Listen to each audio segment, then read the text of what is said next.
So let's start next.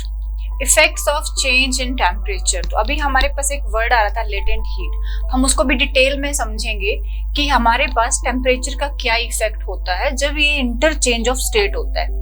Effect of change in temperature की वजह से, क्योंकि हमने पढ़ा interchange of state of matter, heat absorbed, heat released, तो उस सब को हमें समझने के लिए we need to go through with the effects of change in temperature. तो सबसे पहले लिखा गया है the temperature effect on heating a solid varies depending upon the nature of the solid and condition required in bringing the changes।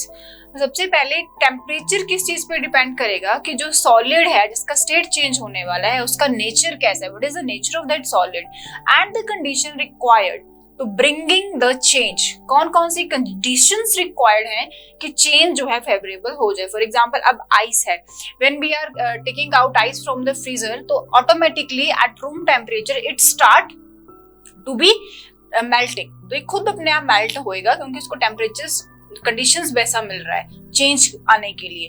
But when we are talking about the some substances, for example metals, तो metals को if we are putting at room temperature that is not going to be melt, we need to apply, we need to give that extra heat, हमें उसको heaten up करना पड़ेगा, then it start melting। So that's why it depends upon the nature of the solid।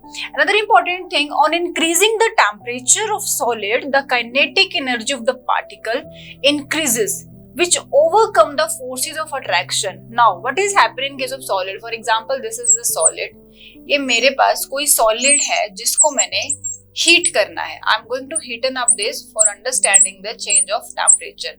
अगर मैं इसको heating कर रही हूँ, दिस इज द बर्नर, ये हीट हो रहा है, तो व्हाट इज हैपनिंग जब इसको हीट मिला, this particle is taking out this heat, ये हीट ले रहा है और हीट मिलने से क्या हो रहा है, इनके बीच का जो इंटरमॉलिक्यूलर फोर्स ऑफ अट्रैक्शन है, जो इन पार्टिकल्स में फोर्स ऑफ अट्रैक्शन है, दैट फोर्स ऑफ अट्रैक्शन को वो हीटिंग क्या कर देगा, ओवरकम कर देगा and it is coming at, ये ऐसे हो जाएगा, पार्टिकल्स क्या हो जाएंगे दूर दूर, बिकॉज हीट ने क्या करा, इनकी काइनेटिक एनर्जी को बढ़ा दिया। What is this kinetic energy? Energy related with the motion of the particle. कोई भी चीज, फॉर एग्जाम्पल मेरे हाथ में ये मार्कर है, अगर ये मार्कर सिर्फ यहाँ पर है तो दिस इज और इस पोटेंशियल एनर्जी, मतलब ये एक जगह पे कंटिन्यूसली स्टेट कांस्टेंट स्टेट पर है, मूव नहीं कर रहा।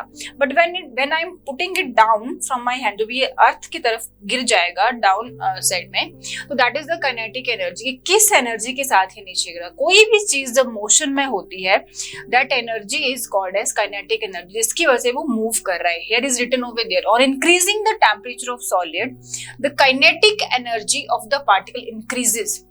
हीट करने से क्या होगा, काइनेटिक एनर्जी इंक्रीज करेगी, इनका मूवमेंट होने लगेगा। तो जैसे ये पार्टिकल यहाँ जा रहा है, यहाँ जाने लगा, इनके काइनेटिक एनर्जी बढ़ गया। काइनेटिक एनर्जी बढ़ने की वजह से क्या हुआ, फोर्स ऑफ अट्रैक्शन ओवरकम हो गया। Force of attraction tightly packed थे, ज्यादा फोर्स था, दूसरे के साथ अटैचमेंट में थे। But when Heaton up, kinetic energy बढ़ा, काइनेटिक एनर्जी मतलब इन्होंने मूव करना शुरू करा, और जब मूव करना शुरू करा, ऐसे टाइट है, मूव करना शुरू करेंगे तो दोनों में क्या आएगा, स्पेसिस हो जाएंगी, मॉलिक्यूलर जो है बॉन्ड जो है वो टूट जाएगा, force of attraction between the particle is overcome and thereby solid melt and converted into liquid. अभी हमने पढ़ा था when solids are, for example this is the solid and it is converted into the liquid form, तो process is called as melting, कि वो melt हो रहा है। Name of the process is melting. अब ये तो हम समझ गए, जब सॉलिड लिक्विड में कन्वर्ट हो रहा है तो प्रोसेस का नाम हमने बोलना है दैट इज मेल्टिंग। बट अब ये मेल्टिंग क्यों हो रही है, that is because of the effect of change in temperature, which is we need to understand. कोई भी चीज हो रहा है because what chemistry deals with properties, internal properties. तो अभी हमें पता है प्रोसेस चेंज हो रहा है, इसमें स्टेट चेंज हो रहा है सॉलिड का, सॉलिड कन्वर्ट हो रहा है लिक्विड में। हमें भी पता है होता ही है, आइस कन्वर्ट होता है लिक्विड में, वाटर में, बट वो कैसे होता है, इस वजह से होता है हीट ज्यादा मिलने से काइनेटिक एनर्जी बढ़ेगी पार्टिकल्स की, और काइनेटिक एनर्जी बढ़ने से पार्टिकल क्या करेंगे, बॉन्ड तोड़ेंगे, डिस्टेंस उनके बीच में जो फोर्स है वो कम हो जाएगा, ठीक है, फोर्स ऑफ अट्रैक्शन कम होगा और उसी की वजह से स्टेट चेंज होगा। हमने इफ यू रिमेम्बर हमने जब स्टेट ऑफ मैटर पढ़ा था तो सॉलिड का अरेंजमेंट ये था, वेरी टाइट पैकिंग, लिक्विड का दिस वन और गैसेस का far away.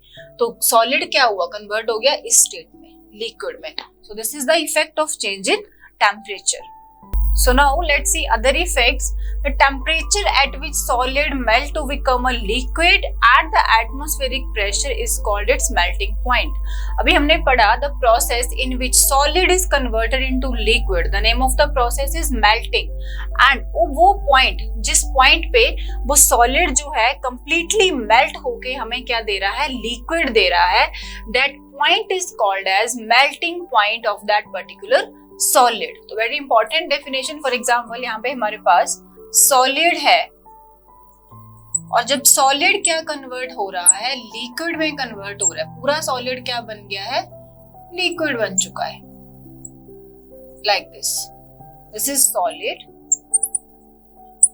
This is converted into liquid, name of the process is melting and the point at which entire solid is converted into liquid, that particular point is called as melting point of that liquid, that solid. Fine. जब वो सारा solid melt होके liquid बन गया, not from the beginning, जब ये melt होना शुरू करा, नॉट दैट पॉइंट, जब इंटायर सॉलिड कन्वर्ट हो गया लिक्विड में, वो final point is called as melting point. The melting point of ice is 273.16 kelvin.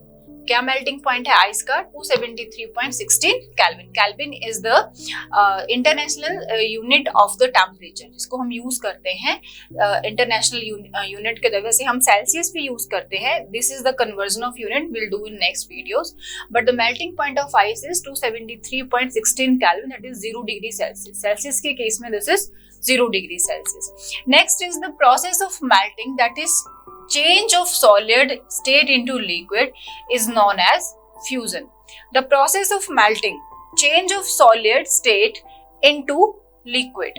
जब सॉलिड्स रही तो मेल्टिंग हमारा कॉमन, अगर पर्सन को समझाना है या कॉमनली हमने समझना है, then melting. But if scientifically we can see, तो इसको बोला जाता है फ्यूजन। फ्यूज होना सॉलिड का टूटना, फ्यूजन मतलब किस चीज का टूटना, फ्यूज होना किसमें, लिक्विड में। So scientifically, the name of this process is fusion. Fine.